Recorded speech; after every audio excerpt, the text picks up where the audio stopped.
forced out by Heath. Pressure, Rodgers is hit and somehow hangs on. It's Heath with a sack. They're also looking at the play clock down to 3. Rodgers spins to his left. Comes underneath and the pass is incomplete, out of bounds. Now they say complete.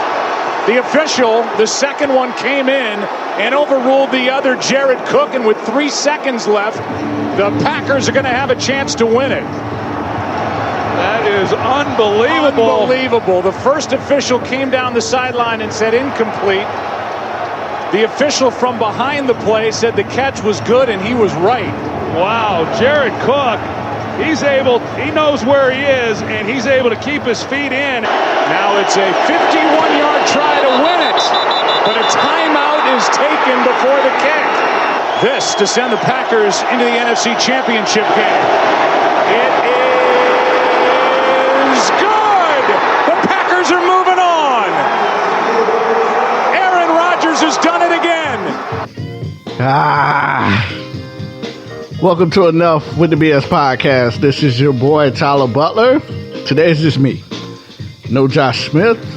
Just going to be me because this is a very, very, very special show to me today. First, before we kick everything off, happy Martin Luther King Day. What a pioneer he was. Maybe one of the greatest men. I take that back. Not maybe. One of the greatest men to ever walk the earth. Thank you, Dr. King, for everything, every sacrifice that you made. But, guys, I had a dream. I had a dream that Dallas won. Then I woke up and realized, that was just a damn dream because we lost. Again. Sorry if I'm screaming into the mic, but I'm pissed. That's now 2 playoff victories in the last 21 years for the Dallas Cowboys. I know it probably seemed like I'm going in on my boys already. Well, I am. This is what separates me. This is what separates Enough with the BS Podcast from any other show that you're going to listen to today. First Take has already pissed me off. I listened to it for 5 minutes. Cut it off. Clown has on the Aaron Rodgers jersey. So Pittsburgh still a fan. I hope they play Green Bay and Green Bay bust Pittsburgh ass. Probably not going to happen because Tom Brady is on a tear right now. But I did predict Pittsburgh as the only team who could beat New England. Go back and listen to the podcast. Getting off topic, this is a Dallas Cowboy podcast, so let's get back to it. In actuality, guys, what an amazing game we displayed yesterday. Amazing. Cowboy fan or not, yesterday's game was an instant classic. Dallas, of course, was defeated by the Green Bay Packers, 34-31. Now, after the first quarter, you probably would have figured, the Packers would have scored 34. But nobody saw Dallas actually making a comeback and making this game an actual classic. It had everything you could think of about a classic game. It was a rookie versus a legend. The number 1 seed versus the hottest team in the NFL. One team was favored to win it all, while the other team was coming off this historic run to close out the season. But, to me, in my opinion, both teams proved that no matter what, you can't count them out. Future is bright for Dallas. Cowboy fans, don't be walking around gloomy. Stars are bright. I'll break that down momentarily. Cowboy haters are coming out of the trash can this morning.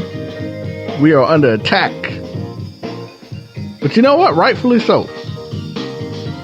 This is sports. Cowboy fans, don't be getting pissed off at everybody. Because if we would have won, I guarantee you would be talking all kind of trash. Because I know I would have. I was just waiting. When they tied the game up at 31, I erased my Dallas Cowboy crying Jordan memes. And I was on the hunt for Aaron Rodgers crying Jordan. I was looking. I had some in my back pocket. I mean, they were going to come all night long. This podcast would have been completely different this morning. So, take it with a grain of salt, Cowboy fans. We lost. And rightfully so. Had really every reason to lose the game. The fact that sickens me the most that we actually had an opportunity to win the freaking game. And man, trust me, this breakdown is coming.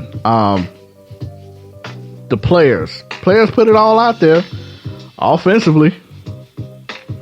I don't know if I can say the same about the defense. They came up with a couple of, key plays and stops, but key word was a couple. A couple of stops is not going to be Aaron Rodgers. Which brings me to the play calling of the Dallas Cowboys. Now, I ain't going to sit up here in front.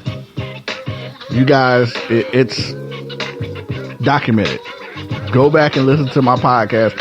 I am not a Jason Garrett fan. I've never been a Jason Garrett fan. Ask anybody who know me. Kendall, I know you listening. Me and him used to talk all the time in champs. I hate Jason Garrett.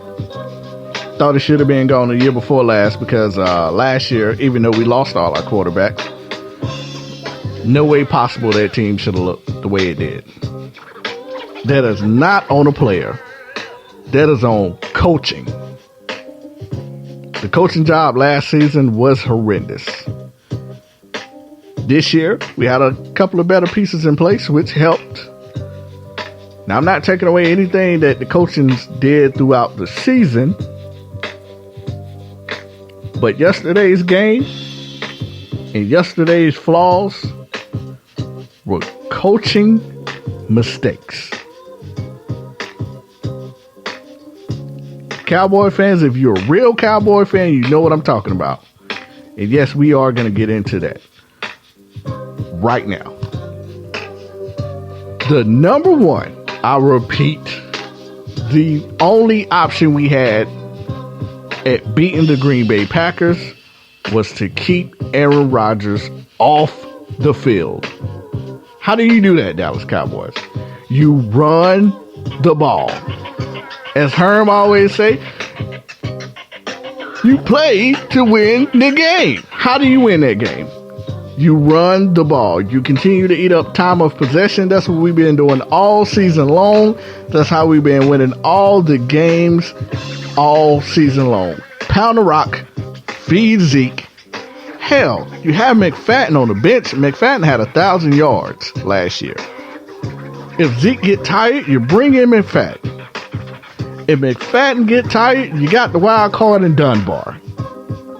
I don't know if you activated Morris yesterday. You probably didn't.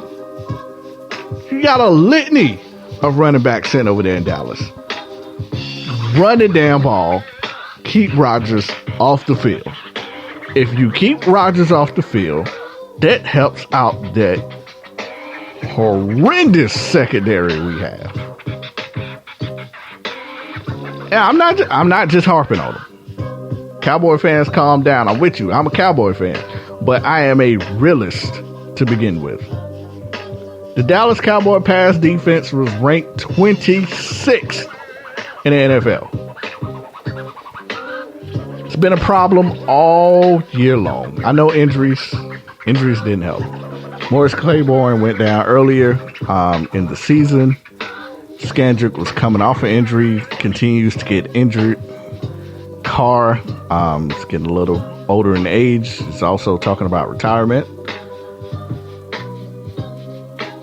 Brown was a rookie. We got him out there playing the slot, which he was very decent this year. Just not yesterday in a crucial pass interference call down the stretch on Brown.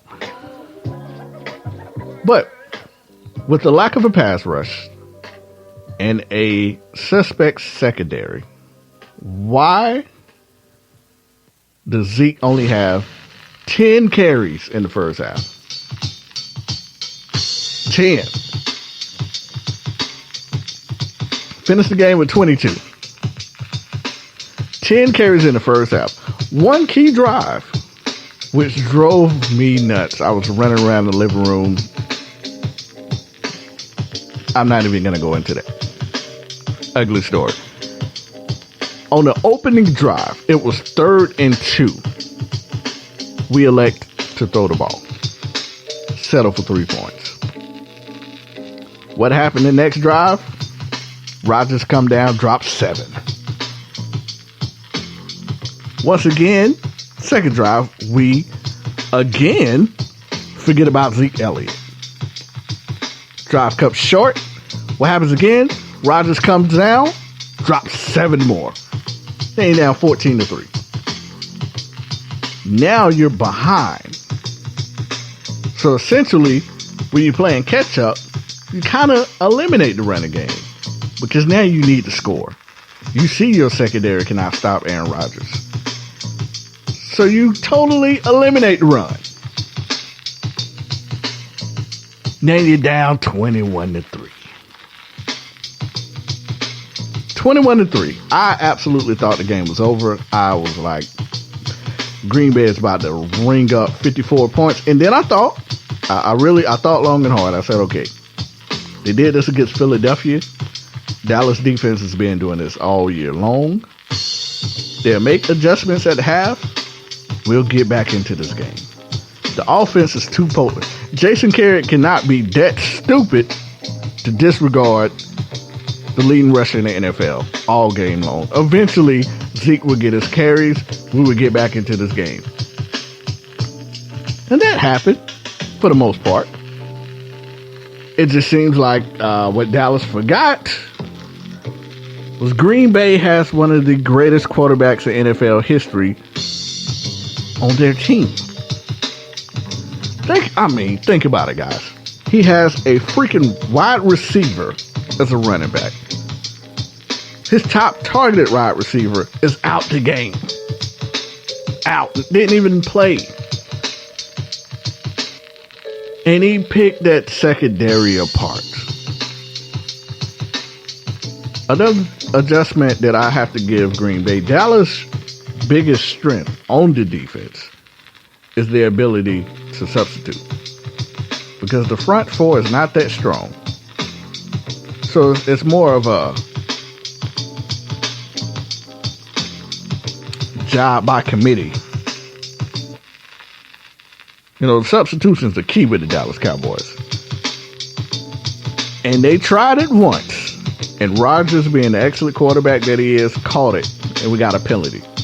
Another key play of the game. In my opinion, was that a player mistake or was that a coaching mistake? All I'm saying is you had an extra week to prepare. You would think players would know to get the hell off the field in time before a penalty occur. Now, I do see a lot of people talking about how, you know, having that extra week off, playing a team that's red hot could be a weakness. I think the opposite. To me, if you have an extra week to prepare, now you're rested. Some of the guys that were injured should be coming back. An extra week to recoup. Dallas in the first half just didn't look ready at all. They didn't look ready. They looked lost. Completely disregarded the game plan that led you to that many victories this season. What the hell is with all this static in the song? Excuse me, guys. Come on, Roots. It's horrible. I apologize about that, guys. This is what happened when you record live. It was just an old instrumental from the Roots. Had tons of damn static. If you couldn't hear me, I'm sorry about that. Back to it. Back to the coaching. Defensively, to me, our best coach on the Dallas Cowboys is Rod Marinelli. But we didn't bring no type of heat to Aaron Rodgers until, to me, it was too late. If you are missing a key receiver and you really don't have a running game, why not bring some heat? I know that secondary is suspect and you're trying to protect them.